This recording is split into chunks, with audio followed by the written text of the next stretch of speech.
Oh, happy hump day. And it just happened to also be another Valentine's Day.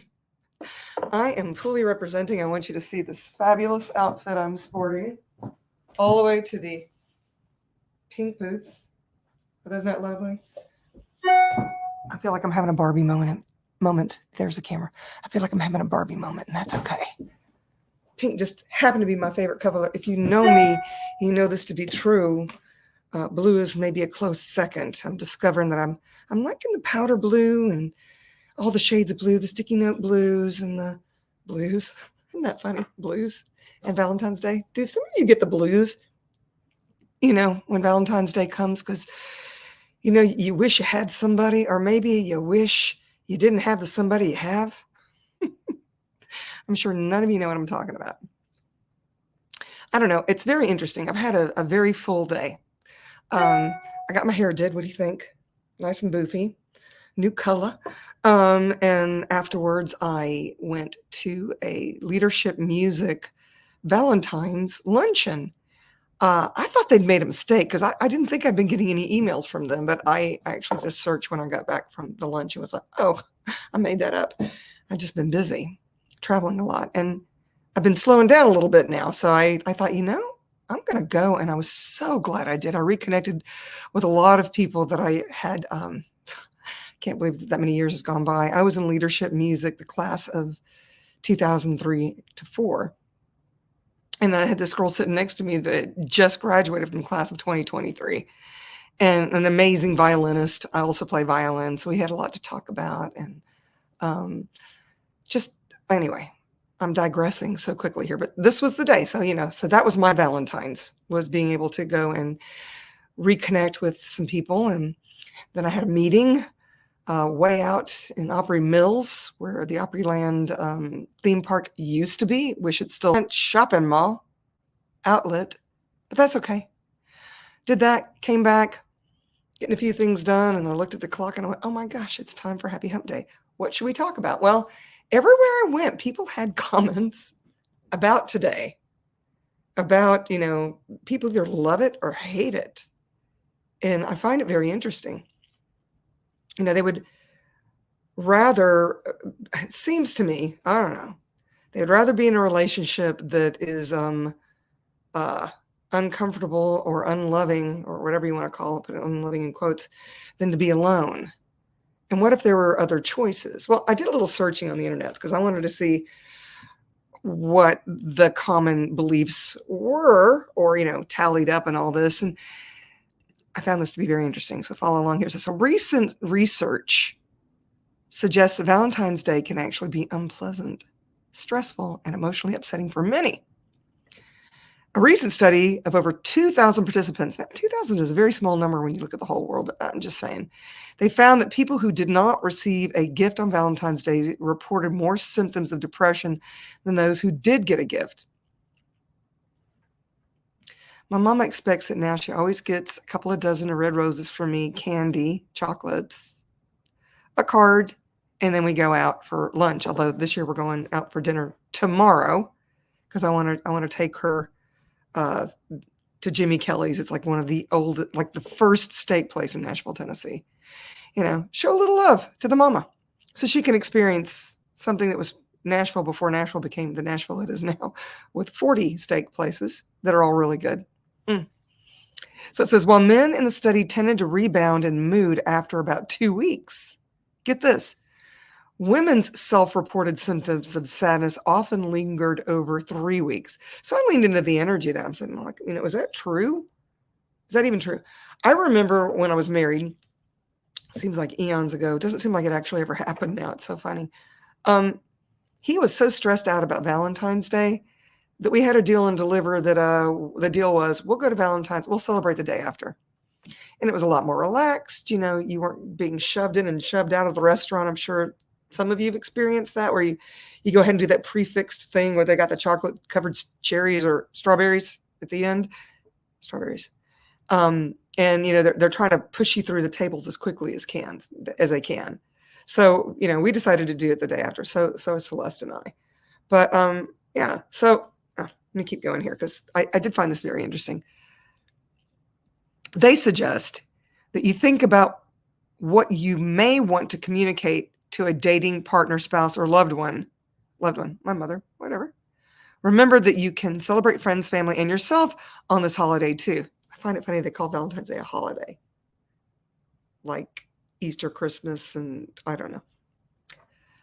Yeah. Remind yourself to only communicate things you can honestly say. And then I give you these tips. Focus on how you feel today.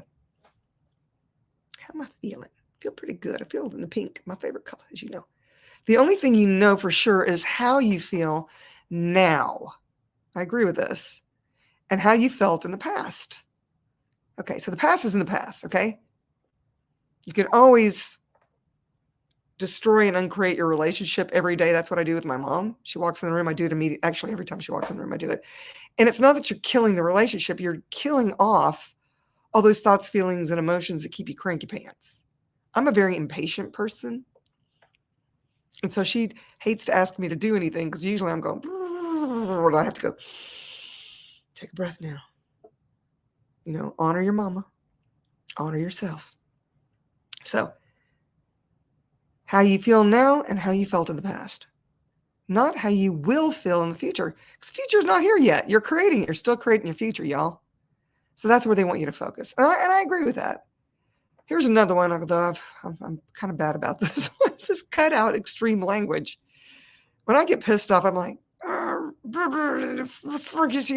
can only imagine. Yes, the F-bomb gets dropped. Always, never, and forever are rarely descriptions you can truthfully use when it comes to romantic love. That's the extreme language they're talking about. You never pay attention to me. You're always da-da-da. It's been this way forever, and I rarely ever get any sympathy from you, whatever. Those are the things they're talking about. Those are trigger words, by the way. Another one I've noticed is, honey, we got to talk. That one always kind of make people's sphincter shrink also. I like to say what you honestly appreciate about your partner and your relationship. That's also honoring. It's like having gratitude for your partner for just showing up and being who they are, even if sometimes they're an asshole. Because sometimes you're an asshole. But, you know, be appreciative, be grateful the time you actually get to have with them. Be appreciation. Yeah. Be the appreciation of yourself as well. You know, give each other space when it's needed. Those things. If you want to talk about the future, focus on your hopes, your goals, your targets. Don't promise things you can't know will be true.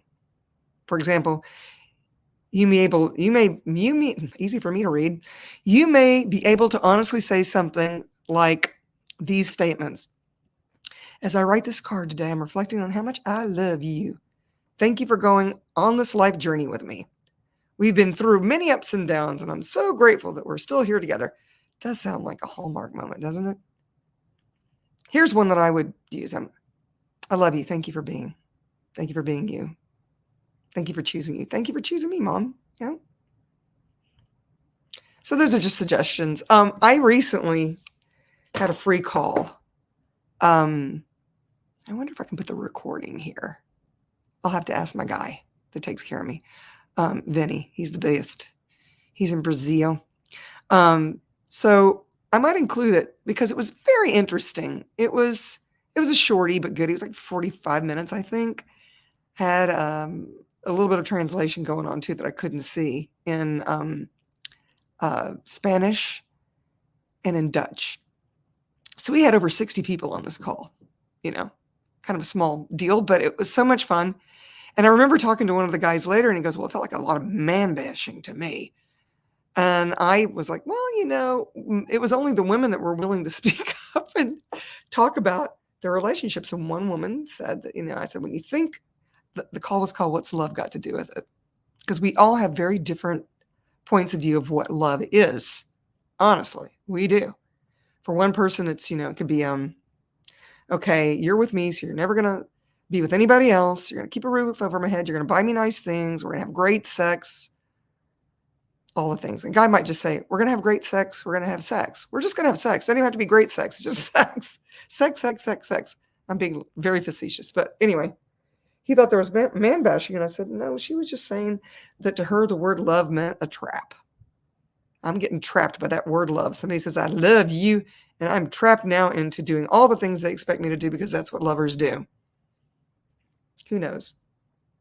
I imagine that if I asked everyone in that class, we didn't get around to everybody, what their definition of love was, it would be different. And there was no man bashing, not really. It's like I said, it was just mainly women talking. And I was like, if you like the whole idea of romance, indulge in that. Some people are not romantic people. I, for one, my ex was a very romantic guy. He loved to recite poetry to me, have rose petals trailing to the bedroom, to the boudoir, right? Candles burning, incense, meditation music, all this stuff, And it's sweet, all that, but it kind of watered things down for me. It's like every time when I'd come home and I'd seen them rose petals, boom, boom, boom, I knew it was coming. Sounds very facetious. And it's not that I don't like romance. I'm just not wired romantically. I'm a little more pragmatic. Now, I do love a really nice dinner. And if you want to buy me some fine jewels, now we're talking. I don't really require the chocolate and the roses. I do like pretty shiny things, though. I gotta admit, I'm a girl and I really love being a girl. So here's the deal, y'all. You get into relationships with someone, right? Sometimes you have this agreement or creationship where you grow together with the same ideologies and all the stuff. Sometimes one person outgrows the other, or I don't know, there's a boredom that sets in. You've gotten to the point where you've not that you resent, but you at this space where the relationship doesn't excite you anymore. Some older women complain that their husband, can't get it up in the boudoir anyway. But then there's others that don't want to have sex with. Here's the thing: if you're not happy with who you're with, there is another choice. And what if you could start with you? We have this thing in Access Consciousness called the 5 elements of intimacy: honor, trust, allowance, gratitude. Honor, trust, allowance, gratitude, and hold on. Oh yeah, that's so funny. Vulnerability, because that was the hardest one for me in the beginning. And then I realized that when I could finally be vulnerable, just be myself with no apology, that the other thing that I wasn't looking at was gratitude for myself. Because here's the thing: if you can have those 5 elements of intimacy with yourself first, you can easily have it with everyone and everything else.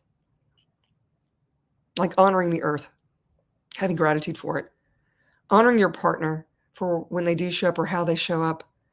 My ex used to always put little sticky notes on the car. He would go out there and scrape the ice off before, because he would leave for work before I would, because I had a clinic. And I mean, it was the kindest thing. I didn't have to heat up my car. We didn't have a garage. So, that was a sweet little thing that he did. My mom, she likes to cook for me. Oh my goddess, her food's so good. The last 2 times I bought us artichokes, she made them all for me because I used the panko instead of the breadcrumbs in the stuff, and she would prefer traditional. Anyway, I'm getting all these details that don't even matter. What if you could be your Valentine, whether you're in a relationship or not? What if you could have those 5 elements of intimacy with yourself first? And what could that create for your life and your living and for all those around you? And being that example.